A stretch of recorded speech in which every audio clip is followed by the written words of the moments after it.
তাদের বক্তব্য তারা একটু ডিএ বাকি নেই। ওই 2010-এর পর থেকে যা দেওয়া হয়েছে টাইম টু টাইম তারা নোটিফিকেশন করেছে এবং সেই নোটিফিকেশন মোতাবেক তারা ডিএ দিয়েছে এবং রোপা রুল 2009-কে চ্যালেঞ্জ করা হয়নি এই অ্যাপ্লিকেশনের মাধ্যমে, অরিজিনাল অ্যাপ্লিকেশনে বা সাবসিকুয়েন্ট যে নোটিফিকেশন হয়েছে সেগুলো চ্যালেঞ্জ হয়নি। এগুলো তাদের বক্তব্য। আমাদের বক্তব্য খুব পরিষ্কার, যদিও আমরা আগামীকাল বলবো যে আমরাও বলছি রোপা রুল 2009 মোতাবেক দিয়ে দেওয়া হবে।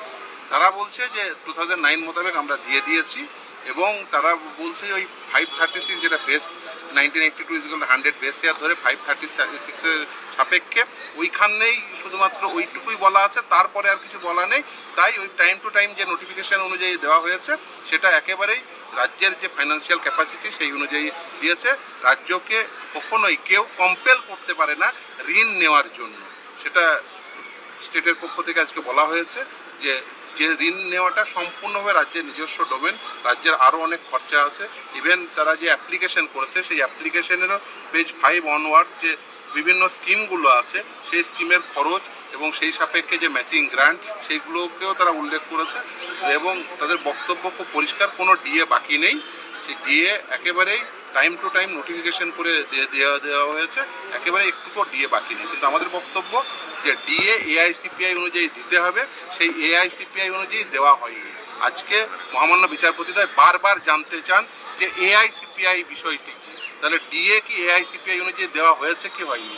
রাজ্যের কাছ থেকে জানতে চান তাহলে টাইম টু টাইম যে এই যে নোটিফিকেশনগুলো হয়েছে সেই নোটিফিকেশন করা হয়েছে কিসের সাপেক্ষে।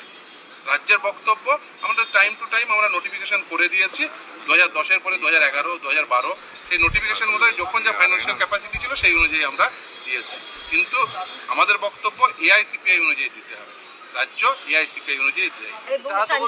এআইসিপিআই বাধ্য নয়, রাজ্য সরকার মানতে বাধ্য নয়, এটাই সব থেকে বড় কোয়েশ্চেন। হ্যাঁ, একদম। এবং সেন্টারের জন্য বাধ্য থাকতে পারে, স্টেটের জন্য না। একদমই আমাদের বক্তব্য রোপা রুল 2009-এ ডিএ যে এআইসিপিআই অনুযায়ী দিতে হবে সেটাই আমরা ইন্টারপ্রিটেশন করে আগামীকাল নিশ্চিতভাবে আমরা বলবো আমাদের তরফ থেকে যে কেন এআইসিপিআই অনুযায়ী দিতে হবে। তার কারণ খুব পরিষ্কারভাবে ওই রোপা রুল 2009-এ একেবারে নির্দিষ্টভাবে লেখা আছে, আমরা সেটারই ইন্টারপ্রিটেশন করব যে কেন ডিএ এআইসিপিআই অনুযায়ী। আরেকটা জিনিস আজকে বারবার করে সঞ্জয় কারোল উল্লেখ করছিলেন যে ডিএটা দিন, আজকে কপিল সিবালকে বলেছে যে যতটাই হোক আপনারা দিন। আপনাদেরকেও শেষে বললেন যে আমরা আপনাদেরকে সহযোগিতা করতে চাই কিন্তু আমাদেরকে একটা ডিরেকশন। হ্যাঁ, একদমই। দেখুন, এর আগে অন্তর্বর্তীকালীন নির্দেশ ছিল যে ডিএ দিতে হবে, এরিয়ার ডিএ 25% এরিয়ার ডিএ দিয়ে দিতে হবে।